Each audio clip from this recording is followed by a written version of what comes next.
And because something that I've even had to learn is, yeah, that's so important to build relationships, but I've even had to learn is that sometimes you're not always going to be all the way ready.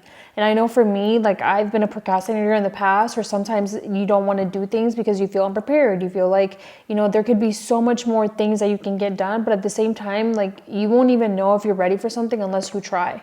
And going back to just outreaching to businesses, you still have to do those hard things, because I think in the beginning of our business, or most people always say like, oh, the beginning stage of your business is so hard because you have to get clients. They don't realize that's something that you always have to constantly keep doing.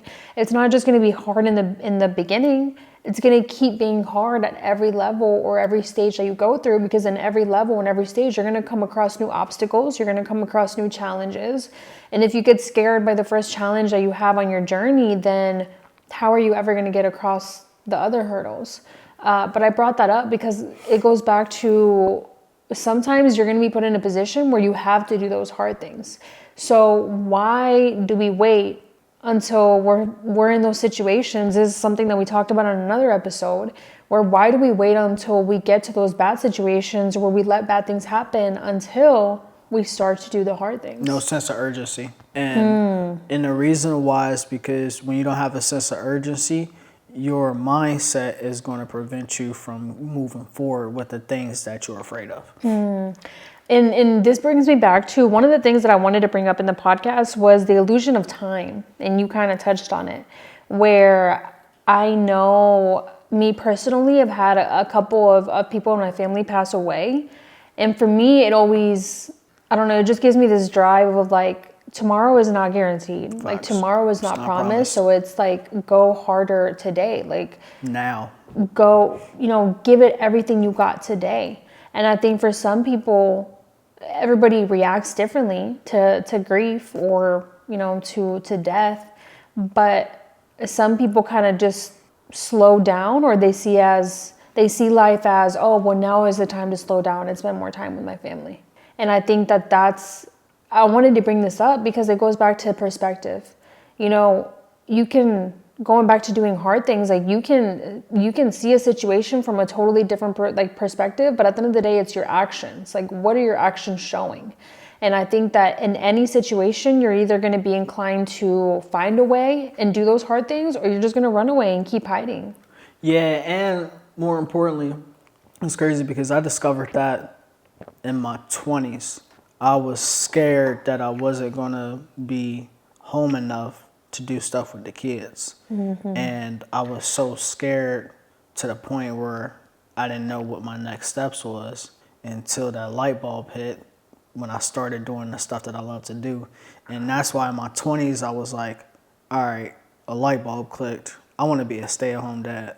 And now that I've achieved it because I wasn't scared to chase after those goals. Yeah. I can literally say I'm a stay-at-home dad. But yeah. And sometimes that's something that's always what I wanted to do. And sometimes you just have to go through those situations to learn what is it that you would really do and what is it that you would really want.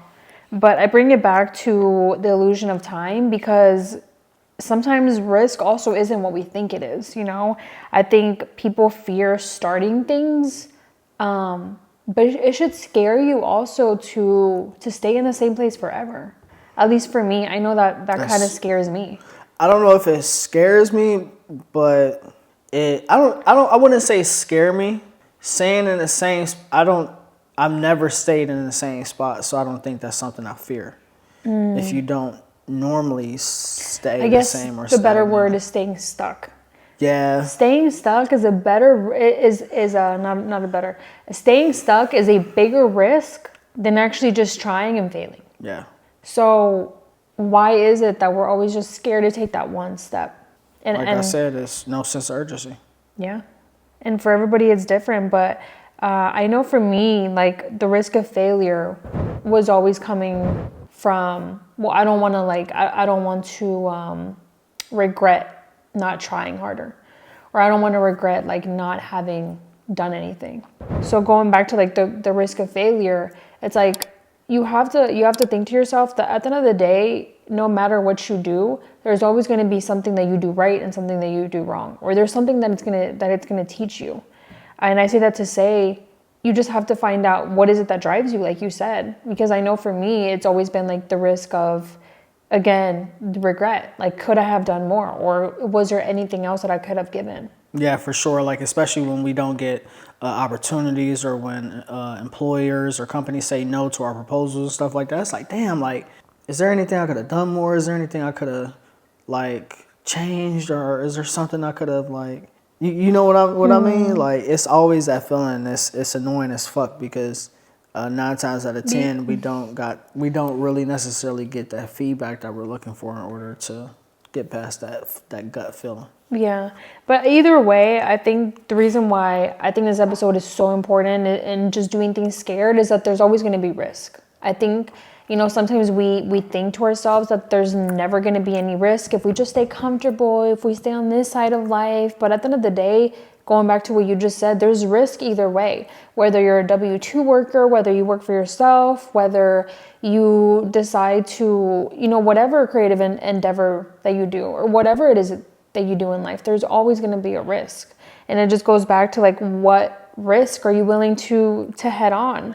I know another one for a lot of people is like the risk of getting judged. That's why a lot of people don't start their business, because they're like, oh, what are people going to say, or this or that. But there's always going to be a risk of getting judged, whether, whatever you do in life. I've never been publicly judged.